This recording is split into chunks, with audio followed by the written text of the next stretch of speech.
During the conference, some of us who are interested can get some of this work done concretely this week.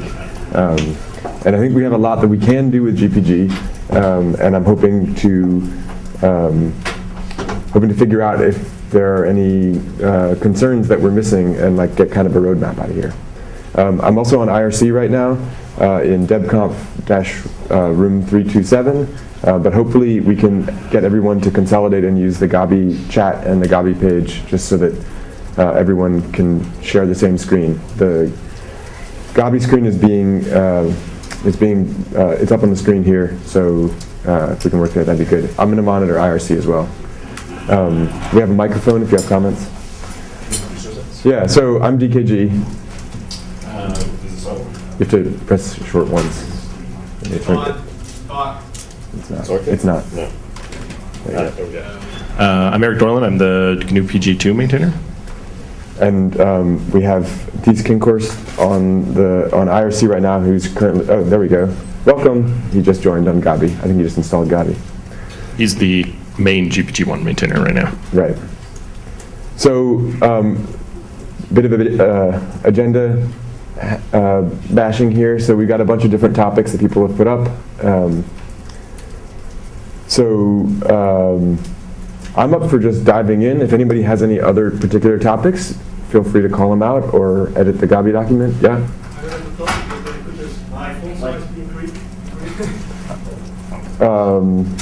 I don't know how to do that here.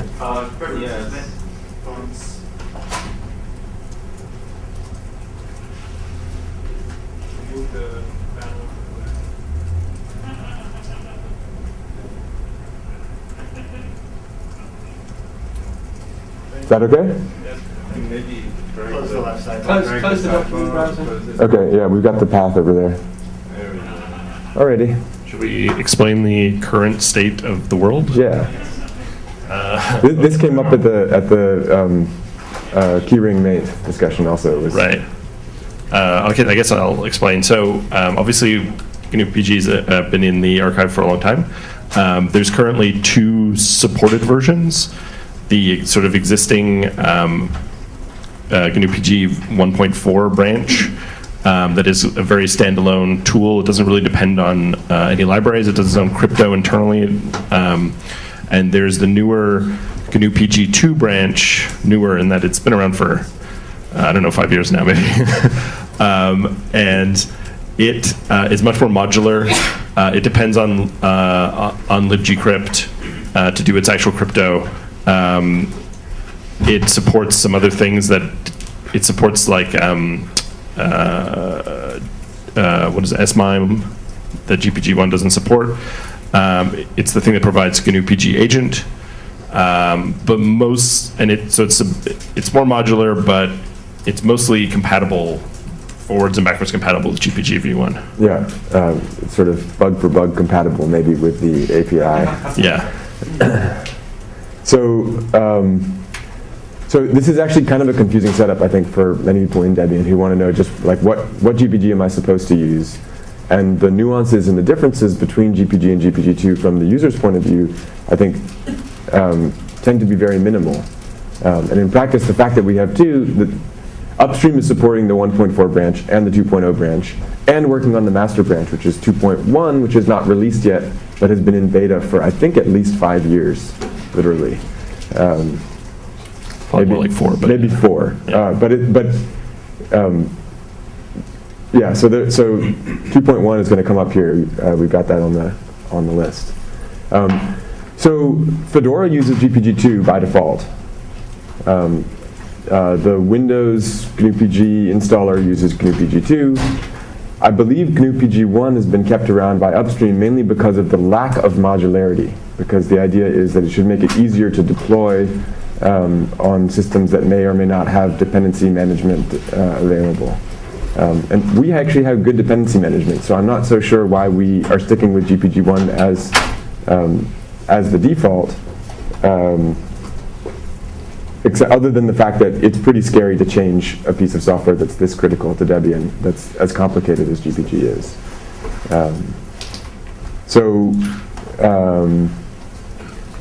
So So one question is, what can we do to make it so that people can try a different thing as the default? If we want to consider the possibility of actually making a change to GPG2 as a default, presumably that's going to need to happen in stages. And maybe that means we need to make it easy for people to switch to GPG2 and see what breaks. Perhaps we should have a... Perhaps it would make sense to upload a transitional package to experimental that is packaged as GPG with all the binaries appropriately set, that is incompatible with old GPG and the current GPG2 packages as a transition, and just that way it's a smooth upgrade path and you can try it in experimental and see what it would be like to have only one GPG. Okay, that's an interesting proposal. I hadn't thought, I feel like that's pretty radical actually. Yeah. I mean, I see alternatives up here as the transition path that I was thinking of as being a little bit more chill, where if we would need to upload a new version of gnupg that installs itself as GPG1 and sets up Etsy alternatives where itself is the highest priority for user bin GPG. And then once that's in place, then you could say that gnupg2 could add its own Etsy alternatives option. Sorry. Oh, sorry. I already, on my systems and my systems at work, routinely divert user bin GPG to user bin GPG1 and then create a symlink called user bin GPG to user bin GPG2. And I've done it for over a year, probably. You still have all your hair. It works absolutely fine. I can't even tell the difference. Okay. So alternatives would be nice to let me do that quicker and more easily on a new machine, but a package that can do a divert instead would be also a perfectly acceptable solution. So one major issue with using alternatives for user bin GPG is that GPG is used programmatically really often. So it would be unexpected if programs had to cope with potentially different versions of GPG on different systems if they didn't call it with an explicit version, especially since there are scripts using GPG that are not written for Debian.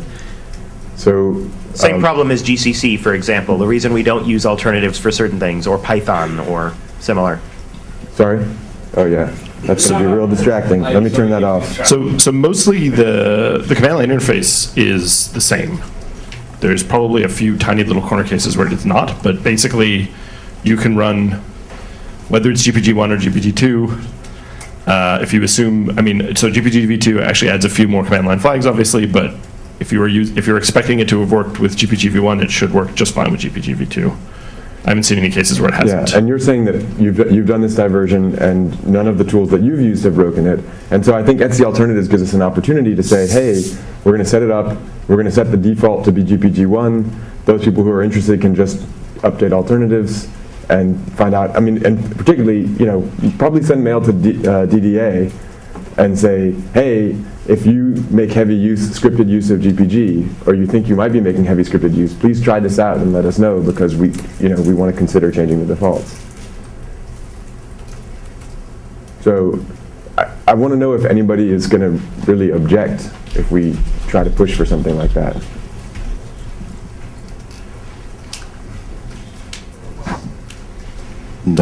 There's a bit of tooling built around GPG, like Perl modules and Python interfaces and so on. And it might be good to sort of, file bugs or take special care to talk to those people before or as part of this sort of semi-transition thing you're talking about. Yeah. So it's a little bit tricky because GPG is. Are people even declaring explicit dependencies on GPG? Isn't it? Because it's just going to be there. Well, I have a fairly extensive project that uses the Python gnupg interface. So if the command line broke, because I believe that's how it uses, under the hood it just calls GPG command line. So if that command line interface broke, then my test cases would definitely Let us know. expose that. So Okay. it'd be something I'd be willing to experiment, especially if we had alternatives. That would be real easy for me to test it out and run Okay. the test case and see what happens. Great. So yeah, I mean, more generally, the impression I'm getting from what you're saying is it's supposed to be compatible, and the only reason you think we might not want to just go forward is that there might be bugs in the compatibility. Yeah, I think that's, yes, I think that's the case. There's a couple of other concerns about things like Debian installer, which needs a bit of GPG, and we, I guess, just need to figure out what those parts are. Is anyone from the DI team here or online on IRC? So,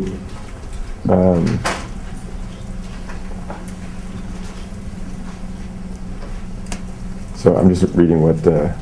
I mean, Yeah, we don't have to, we can do this alternative without actually changing anything about the installer, so the installer can still have, Right, as long V1 as the initially. UDEB can ship GPG-V and not GPG-V1. right, exactly. Yeah, so the tool that, just for the context here, the install, there's a separate package for this tool called GPG-V, which is just it's a lightweight binary that only does signature verification. It doesn't do any of the other GPG things.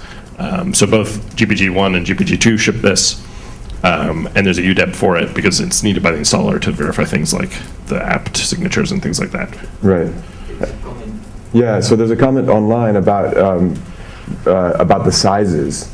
I believe that GNUPG itself is actually smaller. GNUPG 2 is actually smaller than GNUPG, but that's because it's got a lot more dependencies, and the dependencies are what make up the rest of it. Yeah, I mean, I wouldn't say it's a lot more dependencies, but it's, I mean, the largest one is libgcrypt. It depends on libgpg error, which is, I don't know that much about libg. You were libgpg error is a odd little package that just supports error handling across a wide variety of platforms in a common way. And there are a couple of other sort of portability layer things that it provides. And there's one other small library called libaswan, which is handles the protocol between GPG and GPG agent. And I think that we have gcrypt dependencies already that are going to need to be on the system. So I don't think pulling in gcrypt is particularly expensive size-wise. Yeah, I think my last examination of the situation was that gcrypt was already there.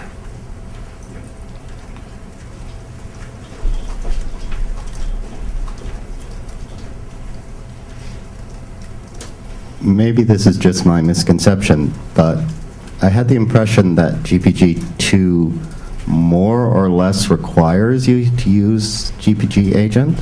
That's not the case. That's not the case, okay. GPG 2.1 will require the use of the agent, I think. Okay. But I don't think that GPG 2 requires the use of the agent. I mean, I've seen people struggling with things that used to do direct pin entry or passphrase entry and sort of break. I mean, who knows where the bug is, right? But so that is a potential point of friction, I guess.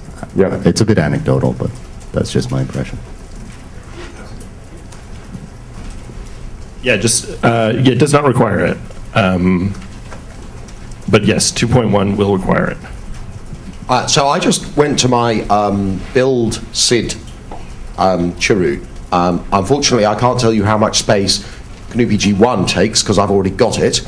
But I asked apt about GNUPG-2, and it suggests installing 183 megabytes of stuff, including font config and a Thai hyphenation library and an enormous pile of libraries. So we'll get to that. Have you got So there's recommendations to turn on? Of course. Yeah. So one of the things that the current version of GPG-2 will recommend, or I think depends I can't remember if it's recommend or straight depends on GNUPG agent, which depends on what's that tool called? The pin entry. And the default alternative for that is the GNOME version. So it will pull in a lot of GNOME things potentially. But we can discuss that problem slightly down this list. So I'd just like to answer the question about recommends versus depends. If I ask without recommends, only 107 megabytes.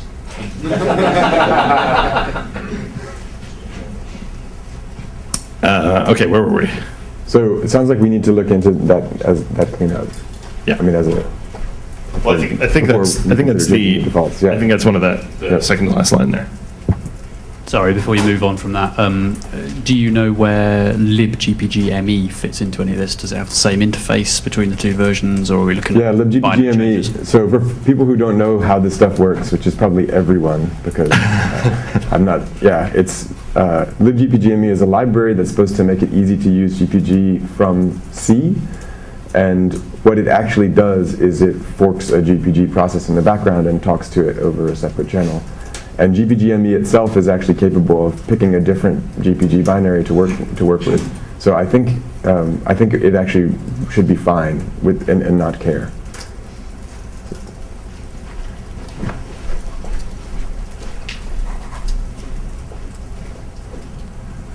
So I also have a tool that uses Python and the GNU-PG interface to do things, which is shelling out or forking behind the scenes. And I'm wondering, for those of us that want to do tools that reason about or talk about key stores, what's the right way to do this going forward, especially if there might be alternative implementations of OpenPGP, Clint? What's the right way to think about doing this? Should we continue to do stuff directly or indirectly through command line wrappers, or is there, do we risk? If you're working with GPG, that's the only option at the moment. Whether that's the right way to do key management might be a separate discussion than just how do we maintain GPG itself in Debian. Yeah, sorry. I don't think I have a good answer to that. I want to note I mean, presumably they should be using GPG-me if they can. If you're using GPG for your OpenPGP implementation. Right. Yeah. That doesn't help with different ones, but it does help with. Yeah. So we are actually 20 minutes in, and I want to make sure that we get to some of these other points. It sounds to me like there is people are okay with the idea of moving forward with the SC alternatives approach, and maybe we can get some people to commit to volunteering to switch to GPG2 as the default and see what breaks for them. So I want to talk about how we deal with the maintenance in terms of package gnupg. And I don't know whether that's like, I've got VCS religious wars up there sort of facetiously, but. So to explain the current situation, GNU-PG2 is not actually part of under the umbrella right now of the package GNU-PG Alioth project. The reason for this, if I remember correctly, was a few years ago I sort of said, oh yeah, we should do that, and then they were like, sure, you should switch your Git repo to Subversion and then put it as part of the project, and I immediately lost interest. So I'm perfectly happy to have this BT maintained, I just don't want to use Subversion. Yeah, so that was the sort of and that's how it got left, and I haven't sort of re-engaged in this, but So Daniel's interested again, and yeah, I'm interested, and I also don't want to maintain things in Subversion if I can help it. So I mean, I think we should have a Git repo for GNU-PG2, and if we don't want to move the GNU-PG1 stuff out of SVN, that's fine. We can keep that way. Right. And just because you're part of the team doesn't mean you're going to have to be sucked into dealing with Subversion if you don't want to be. oh, so Tysa there says, I'm very open to changing VCS. Okay, excellent. So that's good. So do we have consensus then that we're just going to move stuff to Git and it's going to be a gradual process? Move it, please. Okay. Excellent. All right. Done. good. Awesome. Whew, I love those kind of religious wars. It's not less of a war, more of a. Yeah. Great. Did you want to talk about cross-building?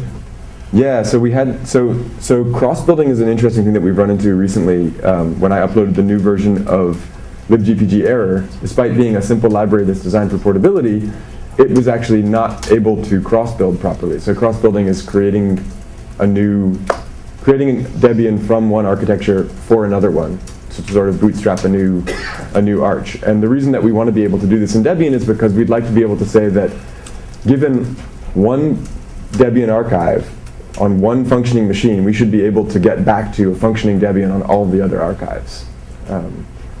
And so it's important to try to continue cross-building. And at the moment, I think we've resolved the cross-building issues from the GPG error, but because GPG, at least some pieces of GPG, are close enough to core, in particular, I think the gcrypt is close enough to the core of what we need in Debian. That's like part of the basic thing that we need to get it started, to get the package, to get the baseline Debian system started and booting. So that needs to be able to be built across platforms. I don't think I've run into anything else there, but if people do run into cross-building problems, we're kind of in the critical path, so it's worth being aware of that. Is anybody here doing cross-building? Of course. I'm assuming that was Helmut filing bugs from Yes, it his was. rebootstrap effort. So yeah, so Helmut is now running a thing that tries to rebootstrap Debian from scratch with a load of evil scripts because various things don't work at the moment. But it still means he notices when things break. And I guess, so the general requirement is that anything in the core system needs to be cross-buildable, is where we're trying to get to. I guess if GPG v2 has much larger dependencies, GPG v2 is not currently part of the strongly connected component, which is the core of stuff that's all loopily dependent on itself. Right. And until you've built that, you can't build most of the rest. But is GPG 1? GPG 1 is, Okay. yes. So as we think about making this transition, we may find ourselves in this spot. where- Exactly. As soon as you make it an important thing because like apt needs it or something, or depackage, well, I don't know. I'm not quite sure which of the core components requires GPG, but something does. It's certainly probably apt. Then that'll be. And if its dependencies are much fatter, as discussed, that'll be a problem. Right. It'll make bootstrapping harder. So the fewer things it has to depend on, the better. Okay. Thank you. So if anyone would like to try to cross-compile or do this bootstrapping with GPG v2, that would be interesting. I don't think I have the expertise, but Yeah.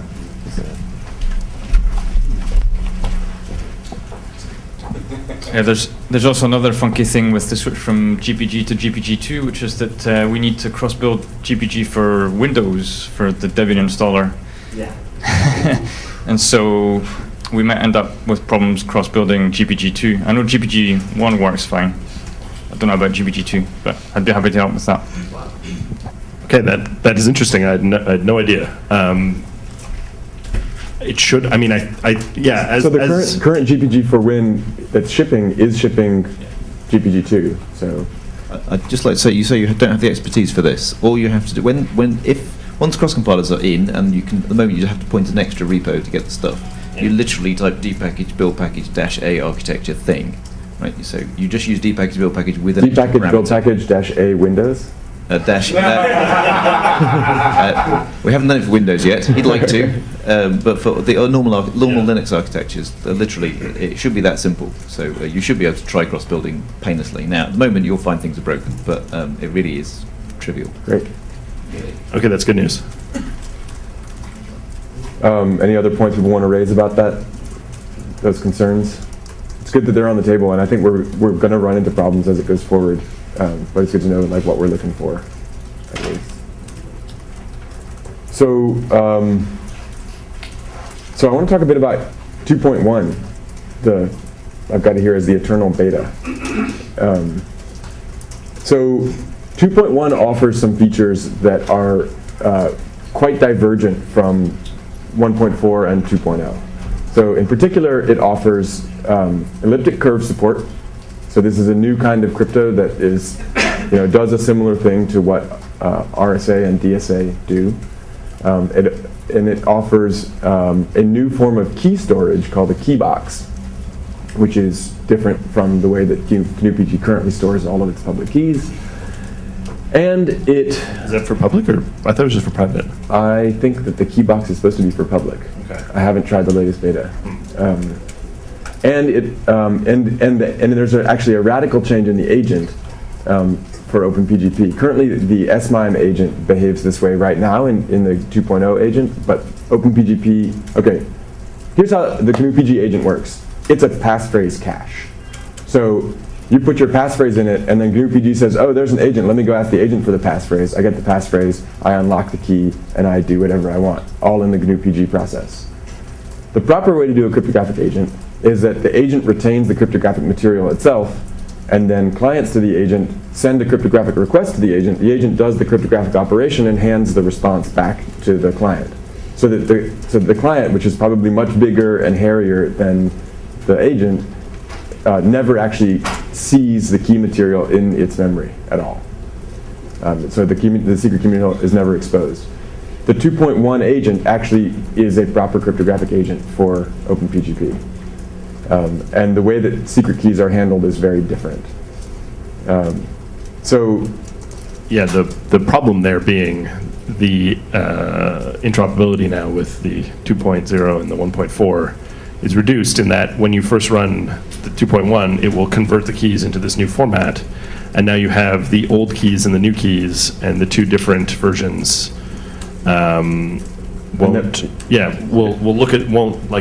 if you change something about your private key in the new format, it will not be retained in the old format. And also, like, if you start out with just the 2.1, you won't be able to run the older tools either. Right. So Are people actually going to have to go backwards? I mean, it sounds like the new one should just replace it and we should just do it, and we expect nearly everything to work, and if things are broken we should just fix them.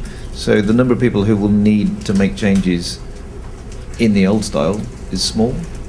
Well, you're just worrying about the things that might possibly go wrong. Yeah. yeah. Yeah. I mean, maybe that's true. Downgrades are not supported, right?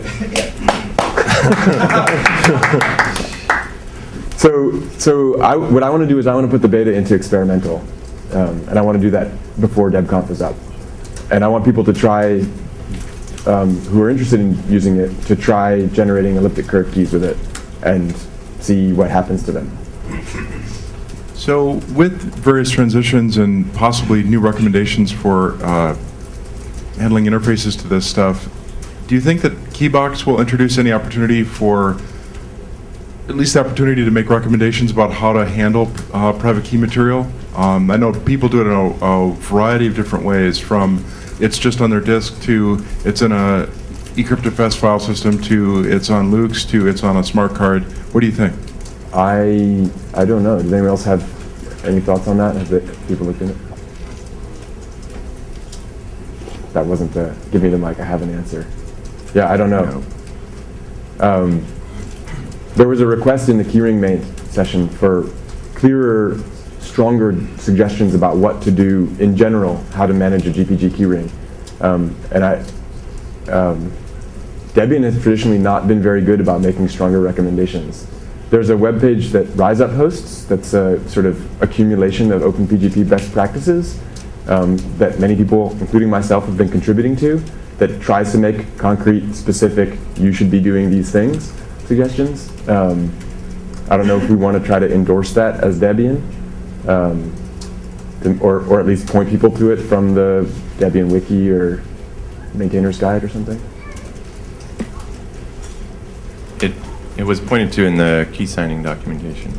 But, on the previous subject about the interoperability of the key rings, it just seems like that's something that you put in a news entry in the package to warn people about that, and then just go forward. Okay.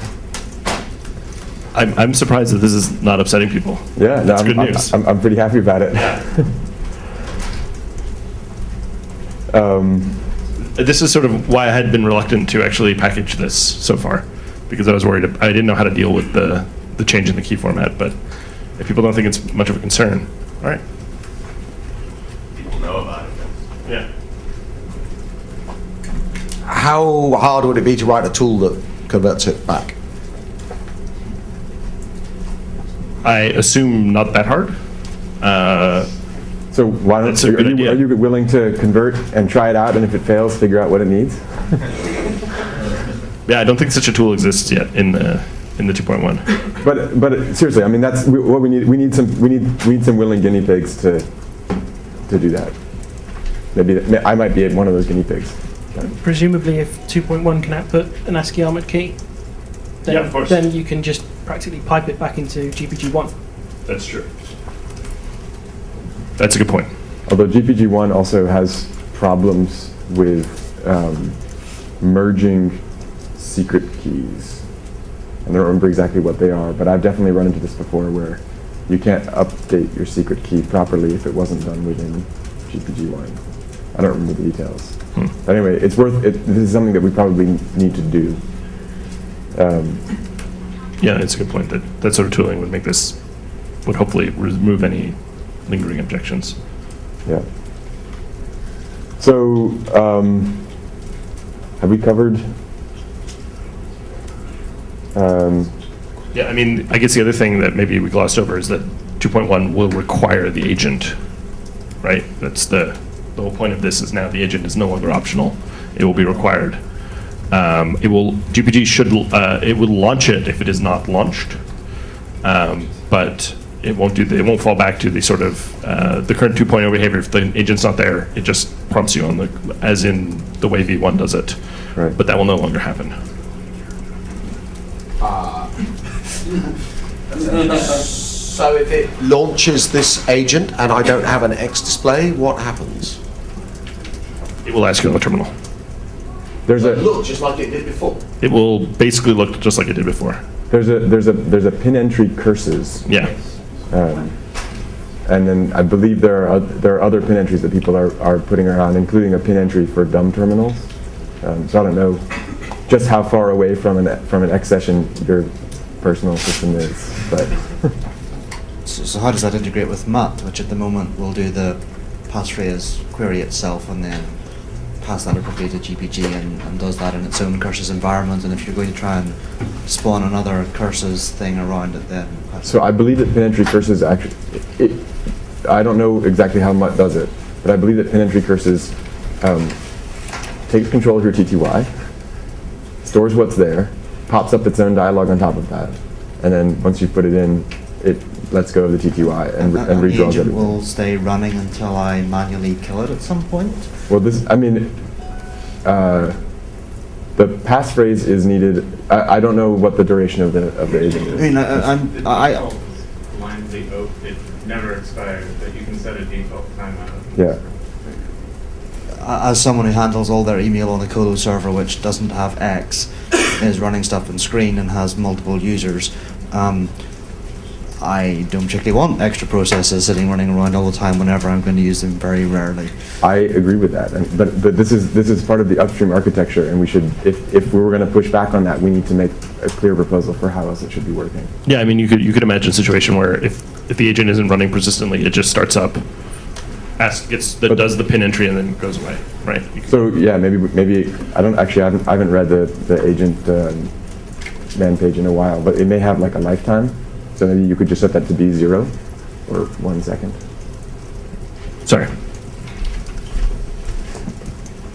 On my recurring theme of I already did this, but can't remember what I changed in the config to make it happen, when I ask my MUT to sign, it invokes pin entry, GTK for me, but it falls back to curses if I'm in a shell session, gets the stuff and goes back to MUT, and MUT does its thing, and it works absolutely fine. And if I don't have an agent running, it spawns one.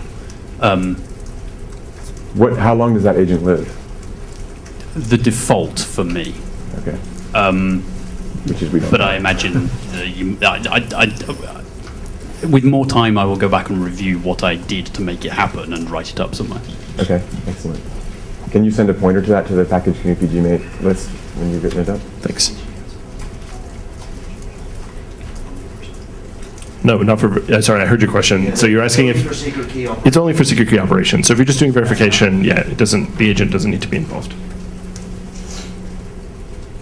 So, do folks want to pick it? Do you have another? I'm sorry, who put their hand? Going to ask something about 2.1.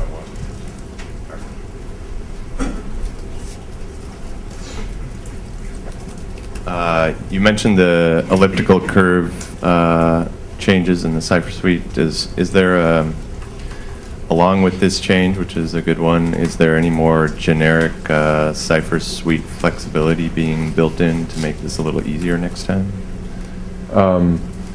I think we have too much flexibility already. I'm not sure. I guess I'm not sure what you're asking for. It just seems elliptical curve functionality in GPG has been a long time coming.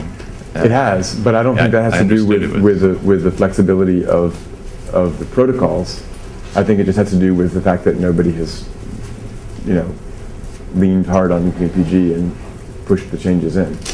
And I actually think that one of the reasons that it's been in beta for 4 years is that we haven't put it in Debian and said, hey, look, there's some wide deployment things that people are using it. I mean, there are bugs that's still in the non-beta versions of GNU-PG that, we find and they get fixed, and it's still considered stable. So I think us putting this into Debian would be a real push forward towards actually having functional elliptic curve support. I assume, Mika, that one of the things that you'd like to avoid is us finding ourselves in a situation inadvertently where we end up with some default like dual EC, DRPG, and or various other OpenSSL sorts of things. So I guess that means I'm signing up to do auto package test. Auto package test? Well, I mean, doesn't it? Yeah. It seems like we need to do something, some kind of continuous integration, so we check for at least the most obvious things that can go wrong. Sorry, I'm not sure I understood. What are you proposing?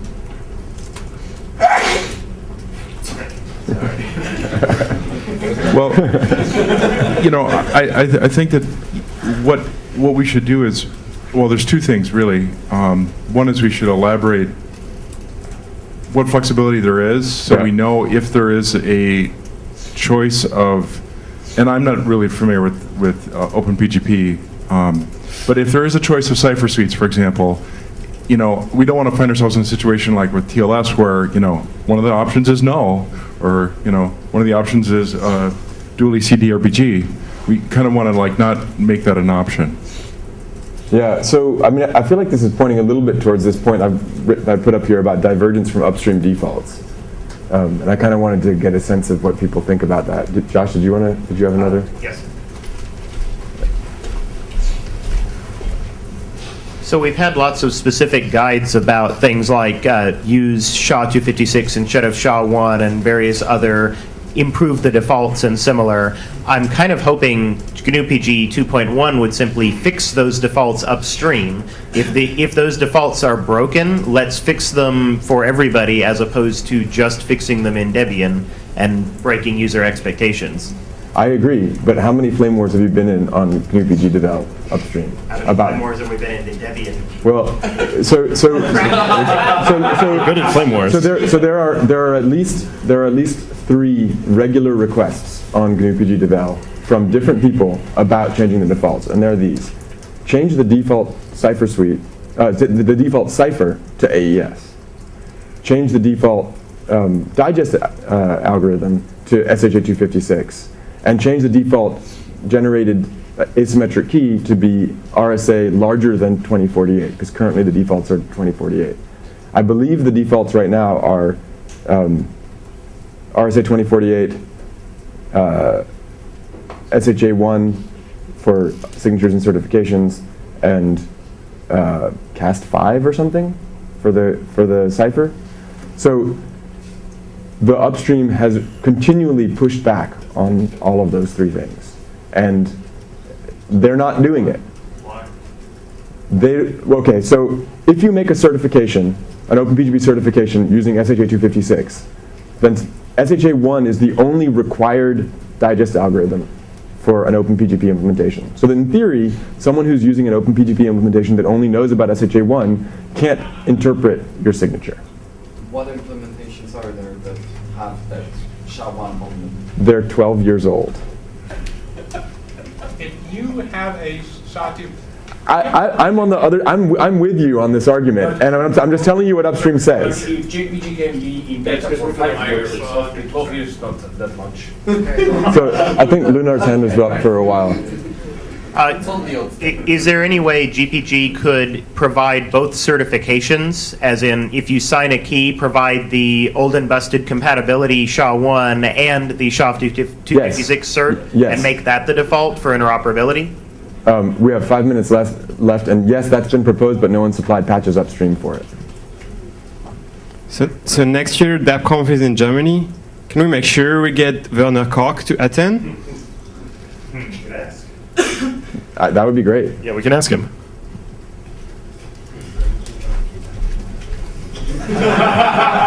So, I mean, on the question of divergence from upstream defaults, we in Debian should always diverge from upstream default configuration in any package whenever we think the upstream default is wrong. And I don't see any difference here to any other occasion. I was frankly completely boggled to discover that there was a set of wiki instructions that told me to use weird different configuration for my GNU-PG, to use better ciphers that, you know, I thought, why is this not the default, at least in the Debian package, which we do control? I'm with you on that. And frankly, if someone only has a 12-year-old OpenPGP implementation, it's buggy as hell, and their system is not secure anyway. So I don't feel the need to interoperate with that. So unless people think that it's really a terrible thing for us to diverge from the upstream defaults on this, I'm leaning towards diverging from the upstream defaults. What are the defaults for people who distribute GPG that are not upstream, most notably other Linux distributions, GPG for Win, etc., and are they open to changing the defaults in concert with us? I don't know, but doing some outreach on that would be great. That's a good point. If we change the defaults to be more secure in our GPG, I mean GNU-PG, most users are already long-time users and have a .GNU-PG in their homes, which may have wrong configurations. So we have to make sure to push the thing, the notion, the knowledge where changing defaults, so they do it as well when the defaults have been set already. Yeah, I mean, some sort of tool that actually checks your configuration to make sure you're doing the right thing would be welcome, I think. I don't think anything like that exists yet. So, and as far as key management goes, I mentioned this in Keyring Mate, but OpenPGP Tools has this lint check. Which checks a key, but which looks at a key and says, is what you're publishing to the outside world look reasonable? Yeah. Which doesn't address what specifically is in your GPG. Sure. But yeah, maybe there's room. I don't know. Yeah. We're vaulting Clint for things, maybe. All right. Thanks, Clint.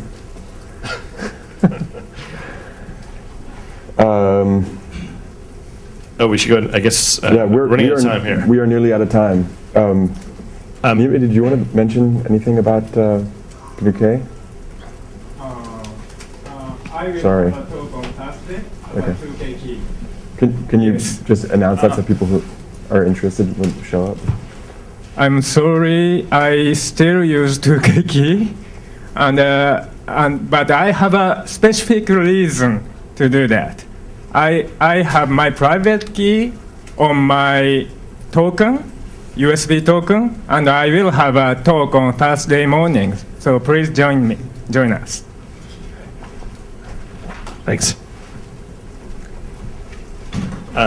We should talk, I guess, about the package dependency thing. Yeah. So while we have if we have enough time. So yeah. So as I was explaining, one of the reasons that GNU-PG is a little more heavyweight is that it pulls in pin entry GTK2 as the default sort of alternative for pin entry, which can obviously, if you're on a system that doesn't have GNOME installed already, it will pull in a bunch of stuff that you may not want. The reason that I made this choice a number of years ago is that it does provide a better experience to users on graphical desktop environments, right? Because if they're using GNU-PG, they actually get a window in their face to enter their PIN rather than something in curses. And for tools that are behind the scenes calling out to GNU-PG, it can actually be better if there isn't actually a terminal right there to fall back to. But I do recognize that this is maybe expensive. I'm not sure how to handle it better. Does anyone have any packaging recommendations for how to figure, like, auto guess the right dependency? So this used to be an issue a long time ago with pin entry as well, and the obvious solution would be make the GNOME and similar desktop meta packages depend on the pin entry graphical programs. Hopefully there will be a pin entry GNOME shell at some point, or it'll just be built in, and have the default pin entry be the tiniest text-based prompting or whatever is built in. And then if you install a full desktop environment as part of your initial installation, it won't bother installing the alternative because it already has a secondary alternative. Sounds good. Yeah, that sounds like a reasonable suggestion. Does anyone have any problem with that, or Who do we need to talk to on the bad GNOME team idea. to make that happen? Because that means pushing the change there too, right? Yeah. Someone want to volunteer to? Although it's possible that some of their stuff already pulls us in anyway. It could be. Indirectly. Okay, so we'll try moving the pin entry default to be the. Yeah, that's the only one I know that pulls in a lot of stuff. If there's anything else that people notice that I haven't noticed, feel free to let us know on the pkg-gnupg maint list. And feel free to join pkg-gnupg maint. Yeah, if you're interested, please, it'll be in Git. We can accept patches. Join the mailing list, and let's talk it over. Thanks. This was remarkably uncontentious. I appreciate everyone's bearing with it. Let's get this working. Yep. Thank you.